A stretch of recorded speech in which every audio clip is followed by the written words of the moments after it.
Professor Khanna, I was watching your presentation, and one thing that came to my mind is that as political reporters, every time the budget comes up, we see that the research funding has gone up. But colleges, educational institutions, paisa jata kahan hai, when it comes to scientific research. So why is India not able to showcase public investment in science? What do you think is the most important reason?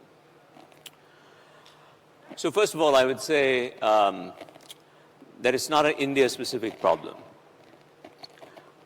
I think most developing countries, so we are currently what's called the low middle-income countries. So we've gotten into middle-income status. I'd like us all to internalize that no country has escaped middle-income status without investing in science, ever. It's not happened. So we have to do it, right?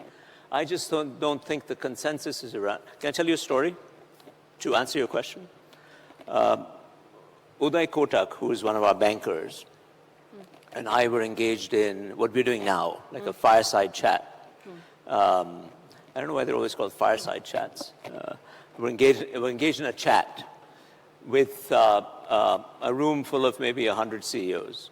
And I just asked in the course of that chat, how many people in this room have had an honest-to-goodness conversation with a scientist in a professional capacity in the last 12 months? Right? Any guesses for how many raised their hands out of 100 people? Zero. None? You guys are so pessimistic. One. It was somebody from pharma. I repeated the experiment in the Harvard Business School classroom.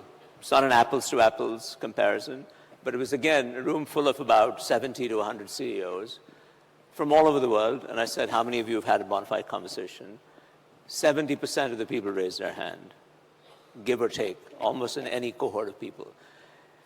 There's something that is stopping our entrepreneurial classes from thinking of our scientists and our academic institutions as resources for ideas.